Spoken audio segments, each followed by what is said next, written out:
పళ్ళు తీయించుకోవాలి అంటే అంటే ఏ స్టేజ్లో మనం పళ్ళు అనేది తీయాల్సి వచ్చింది అంటే ఏదైనా పుచ్చిపోయిన పన్ను బాగా దెబ్బతిని అసలు దాన్ని మనం కాపాడే అవకాశం లేకపోతే అప్పుడు అది తీయాల్సి ఉంటుంది.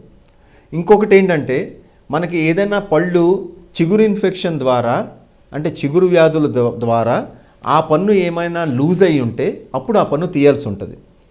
ఇంకొకటి పన్ను తీసేది ఏంటంటే మనము జనరల్గా జ్ఞానదంతాలు ఎవరికైతే ఇబ్బంది పెడుతుంటాయో అంటే వాటి పొజిషన్లో అవి రావటానికి అవకాశం లేకపోతే అవి ఎగుడు దిగుడుగా ఇట్లా హారిజాంటల్గా ఇట్లా డిఫరెంట్ యాంగులేషన్స్లో కనుక వస్తే మాత్రం అప్పుడు ఆ పళ్ళని మనం తీయాల్సి ఉంటుంది. అంటే మనం ఏ పన్ను తీయాలన్నా కూడా కంపల్సరీ మనము ఆ ఇన్ఫెక్షన్ ఉన్నప్పుడు ఫస్ట్ మనం యాంటీబయాటిక్స్ యాంటీ ఇన్ఫ్లమేటరీ అని నొప్పి తగ్గే మందులు ఇవన్నీ స్టార్ట్ చేసి ఆ కోర్స్ పీరియడ్లోనే మనం ఆ పన్నును తీస్తూ ఉంటాం. అంటే ఇప్పుడు జనరల్గా ఏ పన్ను తీయాలన్నా మనం ఫస్ట్ లోకల్ అనస్థీషియా అనేది ఇస్తామన్నమాట. అంటే ఆ పంటికి ఆ ఏరియా చుట్టూ వాళ్ళకి నొప్పి అనేది తెలియకుండా మనము దాన్ని లోకల్ ఏరియా అనమాట ఆ పంటి చుట్టూరే మనం ఇంజెక్షన్ ఇస్తాం అనమాట.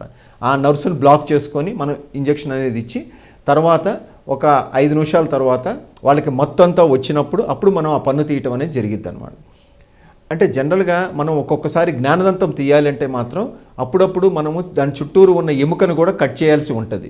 సో జనరల్గా మనము ఏ పన్ను తీయాలన్నా సరే నొప్పి అనేది లేకుండా 100% మనం తీయచ్చు.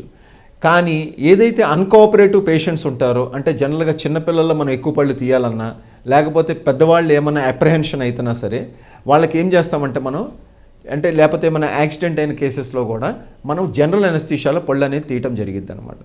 సో ఏ పళ్ళు తీసినా కూడా ఇప్పుడున్న లేటెస్ట్ టెక్నాలజీస్ ద్వారా నొప్పి అనేది లేకుండానే మనం తీస్తూ ఉంటాం పళ్ళని.